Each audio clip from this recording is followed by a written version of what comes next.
I'm like, that's when I start saying crazy stuff because I look and I go, oh, that's your big homie, right? And so you image yourself after a gay painter. The big homie want to look like a gay painter. What are we talking about here? We're talking about Basquiat. He wants to look like a gay painter. This isn't just 50 Cent talking trash. This is 50 Cent publicly referencing Epstein-related claims, and what allegedly happened next raised eyebrows across the industry. According to multiple commercial sources, after 50 Cent spoke openly about the Epstein files and what they allegedly revealed, Jay-Z was accused of responding behind closed doors, not with words, but by allegedly sending members of his inner circle directly to 50 Cent's mansion with one clear message: stop talking. And that's where this story really begins, because this tension didn't start with Epstein. It didn't start in private. It started decades earlier, in public, on wax, and with intent. To understand why that alleged move mattered, you have to go back to 1999. A young 50 Cent, still known as Curtis Jackson, was hungry, broke, and desperate to be noticed. That year, he released a song that would permanently alter his relationship with the entire hip-hop industry. The track was called How to Rob. On it, 50 Cent mockingly rapped about robbing nearly every major figure in hip-hop, including Jay-Z, who was already ascending toward the East Coast throne. This wasn't a joke record. It was a declaration. It was in the ad, right? Because of Jay-Z and them was putting it together. Mm-hmm. So I think they still harbor some energy towards me. You think you were purposely left out of the ad? No. I don't think. I think that they were saying the NFL has some issues with me that I don't know what those issues are. Like, what is the issue? You see what I'm saying? In the ruthless New York rap ecosystem, where reputation was everything and weakness was punished immediately, 50 had effectively painted a target on his own back, and Jay-Z noticed. Jay-Z's response came swiftly on his 1999 track It's Hot, Some Like It Hot, from Volume 3, Life and Times of S. Carter. One line would define their dynamic for decades: I'm about $1. What the fuck is 50 Cent? From that moment on, the roles were set. Jay-Z positioned himself as the untouchable mogul: wealth, legacy, corporate power. 50 Cent embraced the role of the relentless street disruptor, reckless, unfiltered, and willing to challenge anyone, regardless of status.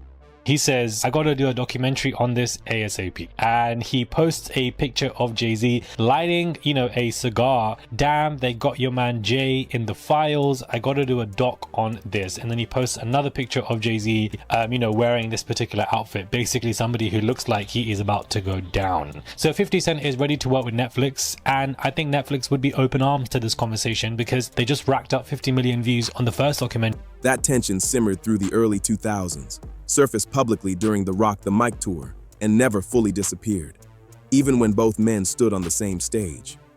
This wasn't a loud, chaotic beef like 50's war with J. Rule. This was colder, more calculated, and far more dangerous. And decades later, when Epstein's name entered the conversation, that old rivalry didn't resurface, it escalated. The broader context of this rivalry can't be separated from Jay-Z's marriage to Beyoncé, a turning point that 50 Cent has repeatedly claimed reshaped Jay-Z's industry, standing in ways that had little to do with music. One of 50 Cent's most provocative assertions was that Jay-Z's Grammy success accelerated dramatically after the marriage. Whether accurate or not, the implication was clear, that accolades came through association and access, not merit alone. The suggestion cut directly into Jay-Z's carefully constructed legacy as a self-made cultural architect. Then came the Netflix factor and the alleged silencing attempts. By 2024, the power dynamics inside hip-hop shifted in ways that couldn't be ignored. As legal troubles mounted around several high-profile industry figures, 50 Cent positioned himself not just as a commentator, but as an active documentarian. His partnership with Netflix signaled a new kind of warfare, one fought through documentaries, public narratives, and long-form exposure. Yeah, that's why I talked to the big homie. He was saying to Jay, he was telling me, the white boy wouldn't do the truth without 50. I hit the homie, the big homie Jay-Z, right? And I told him to come pull up on me. And he pulled up on me and he said, the white guy called for 50 Cent. In December 2024, allegations surfaced involving Jay-Z through an amended civil lawsuit. An anonymous plaintiff alleged incidents dating back to 2000, claiming she had been underage at the time. Jay-Z forcefully denied all accusations, calling them false, malicious, and a blackmail attempt orchestrated by the plaintiff's attorney. His legal team pointed to what they described as major inconsistencies, including timeline conflicts and logistical impossibilities. Jay-Z responded by filing countersuits for defamation and extortion in multiple states. On February 14, 2025, the plaintiff voluntarily withdrew the lawsuit with prejudice, meaning it cannot be refiled. Jay-Z declared the outcome a complete victory, stating the claims were without merit. Throughout the entire ordeal, 50 Cent didn't back off.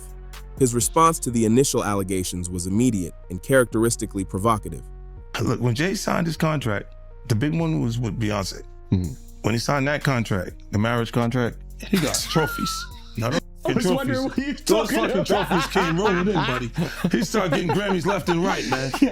I mean, look, if you look at his career, I got to do a documentary on this ASAP, he posted, alongside imagery suggesting Jay-Z could become the next subject of the same treatment previously applied to others. This marked a critical evolution. Where earlier generations of hip-hop settled disputes through diss records or street confrontation, the modern battlefield had expanded. Documentary filmmaking, streaming platforms, social media amplification, and a 24/7 court of public opinion. For someone like Jay-Z, whose empire depends on corporate partnerships, institutional trust, and controversy-free branding, this represented an existential threat, one that money and influence alone couldn't instantly erase. In late January and early February 2026, millions of pages were released under various transparency laws. Jay-Z's name appeared in unverified anonymous reports originating from prior years. It is crucial to be clear, these were raw, unverified tips, not evidence. No charges were filed, no investigations were announced, and experts emphasized that the presence of a name in such documents does not imply guilt. Nevertheless, social media erupted, speculation spread, memes circulated. Some accounts claimed Jay-Z had reduced public appearances, though this remained unconfirmed. What mattered wasn't proof, it was perception. And in modern hip-hop warfare, perception can be just as dangerous as fact. What made 50 Cent's position especially powerful was his claim to the moral high ground. When asked whether he worried about similar scrutiny being turned toward his own past, his response was characteristically confident. You do to get thrown in that mix? What do you do, guys, to get thrown in that mix? To me, it's more so not what you have done, but more so, why is the betrayal starting now? Who is the target on his back? Why are they doing this to him? What is this? Whatever mistakes existed, he framed them as fundamentally different from the allegations facing others, positioning himself as someone with nothing to hide. That contrast was intentional. By doing so, 50 Cent recast himself from a provocateur into something more dangerous, a self-appointed truth-teller and documentarian of hip-hop scandals. He argued that speaking out wasn't about personal attacks, but about protecting the culture from the assumption that everyone in the industry was complicit. It was a calculated move, one that gave moral cover to behavior that might otherwise look like opportunistic trolling. By contrast, Jay-Z's reported response was silence and a renewed focus on business. The timing of key announcements aligned with major cultural moments like award shows and global broadcasts, arenas where Jay-Z maintained influence through Roc Nation. For Jay-Z, the stakes extended far beyond reputation. His empire depended on long-standing corporate partnerships, institutional trust, and controversy-free branding. Any sustained narrative risked relationships built over decades. For 50 Cent, controversy had the opposite effect. He had positioned himself in a space where disruption increased his value. Speaking on topics others avoided wasn't a liability, it was the brand. And the suggestion that powerful figures might take extreme measures to protect themselves, whether true or speculative, kept attention exactly where he wanted it. To understand why this tactic works, you have to look at 50 Cent's history. Over the past 25 years, Curtis Jackson has cultivated more rivalries than almost any artist in hip-hop, and those conflicts reveal a strategy far more deliberate than simple trash talk. The rivalry with Ja Rule stands as one of the longest-running and most destructive feuds in the genre's history, stretching from 1999 into the mid-2000s. Its origins trace back to Southside Jamaica, Queens, where Ja Rule was allegedly robbed of his chain while filming a video. 50 Cent later claimed an associate committed the robbery and that Ja Rule saw him nearby but chose not to confront him, a moment 50 framed as weakness. What followed was escalation. Physical altercations reportedly broke out in Atlanta and New York. In March 2000, a studio fight left members of 50's Circle injured. In May of that same year, 50 Cent was shot 9 times outside his grandmother's house in Queens. While many linked the shooting to the feud, no direct proof ever tied it to Ja Rule or Murder, Inc. After signing with Eminem and Dr. Dre, 50 Cent shifted from survival to dominance. Tracks like Wanksta and Back Down delivered brutal lyrical attacks. The Hail Mary remix with Eminem and Busta Rhymes further damaged Ja Rule's credibility. Ja Rule responded with diss records of his own, accusing 50 of cooperation with authorities, but the impact never matched 50's momentum. The consequences were career-defining. Within a few years, Ja Rule went from chart-topping superstar to industry punchline. Murder, Inc. later faced federal investigations unrelated to music, and the label eventually collapsed. Ja Rule himself later admitted publicly that 50 Cent had won the beef. The pettiness never stopped. Years later, 50 famously bought out entire sections of Ja Rule's concert tickets just to leave the seats empty. He relentlessly mocked the Fyre Festival collapse, where Ja Rule had served as a promoter, turning real-world failure into ongoing humiliation. This history explains everything. 50 Cent doesn't just argue, he endures. He doesn't just provoke, he outlasts. And when he targets someone, he doesn't let go. That's why, when his attention shifted back to Jay-Z, it wasn't random, it was familiar. And it followed a pattern he's perfected for decades. The ripple effects of 50 Cent's long history of conflict continue to surface years later. In late 2025, Ja Rule appeared on 7 p.m. in Brooklyn, hosted by Carmelo Anthony, reflecting on how their feud fractured New York hip-hop. Ja Rule argued that the rivalry divided the scene at its peak and claimed his catalog had aged better, even suggesting he was the superior rapper, while attempting to take a more reflective, high-road stance. Around the same period, as 50 Cent's documentary work gained momentum, Ja Rule reignited tensions online. He mocked 50 on social media, accusing him of dry snitching by constantly exposing others, and teased his own documentary aimed at revisiting 50's controversial past. But Ja Rule was far from the only example. The feud with Rick Ross became another case study in 50 Cent's scorched earth approach. Its origins were almost absurdly minor. At the 2008 BET Hip Hop Awards, Ross allegedly felt disrespected by how 50 looked at him. 50 later claimed he didn't even remember Ross being there. Ross fired the first musical shot in 2009 with Mafia music, referencing 50's child support disputes and a fire involving the home of his child's mother. 50's response was immediate and vicious. He publicly declared his intention to dismantle Ross's image and followed through by releasing the Officer Ricky campaign, exposing Ross's past as a correctional officer, directly contradicting the drug kingpin persona Ross had built. 50 escalated further by interviewing Tia Kemp, the mother of one of Ross's children, who openly challenged Ross's authenticity. The most controversial move came when 50 leaked intimate material involving Lastonia Leviston, another of Ross's former partners. That decision carried serious consequences. Leviston filed a lawsuit for emotional distress, and a jury ultimately awarded her $5 million, a ruling that contributed to 50 Cent's later bankruptcy filing. Even then, the conflict never truly ended. As of 2025, Ross publicly stated that reconciliation would never happen, while 50 continued mocking Ross's ticket sales and business ventures. Another rivalry crossed an even more dangerous line. The conflict with the game began as an internal G-Unit dispute. In February 2005, 50 announced on Hot 97 that he was removing the game from G-Unit after the game refused to take sides in several of 50's ongoing feuds.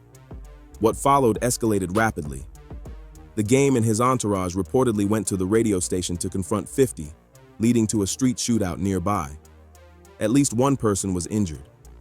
The game later described hiding behind trash trucks in the snow as shots rang out. an incident that permanently changed how Hot 97 conducted interviews.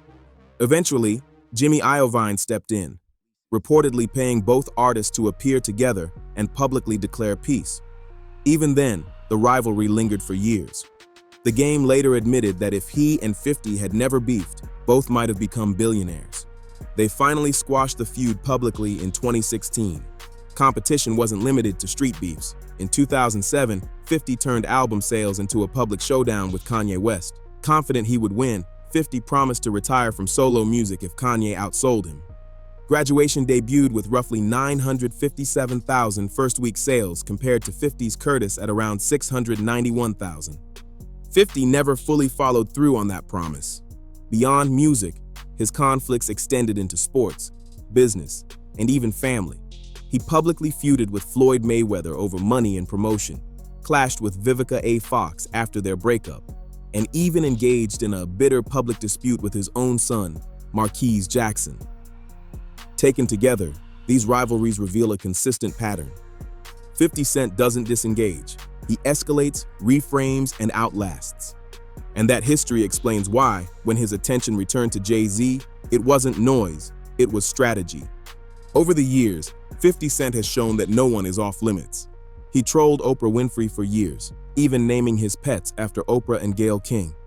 In late 2025, he reignited new conflicts with Jim Jones, Fabulous, Mano, and Dave East after they criticized his documentary work on a podcast. 50 responded aggressively, even jokingly suggesting he would buy the building housing their podcast just to win the feud.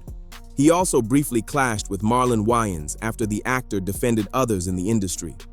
50 mocked him publicly before abruptly declaring the beef over. A reminder that in his world, conflicts end when he decides. Not every rivalry stayed hostile. His long-standing tension with Fat Joe, which began in the mid-2000s over Ja Rule affiliations, eventually turned into one of 50's rare reconciliation stories. In January 2026, Fat Joe reflected on their history, saying he had never seen 50 not have beef, joking that he had started 8 new ones already. Today, the two are reportedly on friendly terms, even exchanging podcast invitations. What emerges from this history is a clear pattern. 50 Cent doesn't just feud, he studies, he identifies weaknesses, he exploits them publicly, and he never lets go, regardless of lawsuits, financial losses, or public backlash. Then, whether acknowledged or not, he declares victory. This approach has ended careers, damaged labels, and forced powerful figures into defensive positions they never fully escaped. By year-end recaps, 50 has repeatedly been labeled hip-hop's king of beef, with some counts claiming more than a dozen active targets in 2025 alone. 50 himself has admitted the trolling is entertaining, but beneath that entertainment lies something more calculated. He has turned his willingness to go further than anyone else into a form of power, one that operates independently of album sales, charts, or critical acclaim. The situation involving Jay-Z represents the application of every lesson 50 has learned, aimed at the most powerful figure in hip-hop. Unlike Ja Rule, Jay-Z can't be outspent. Unlike Rick Ross, his image can't be dismantled easily. Unlike The Game, there's no internal label politics to exploit. That leaves only one strategy: persistent pressure, documentary threats, public questioning, and sustained exposure, with the hope that something eventually cracks. Whether 50 Cent's campaign against Jay-Z will succeed where so many have failed remains to be seen. But history makes one thing clear: Curtis Jackson has never backed down from a fight, no matter how powerful the opponent. And if his past is any indication, this rivalry isn't ending anytime soon. In a genre built on authenticity and the willingness to stand behind your words, 50 Cent has proven again and again that he's willing to go further than anyone expects, and that unpredictability may be his most dangerous weapon of all. Thanks for watching.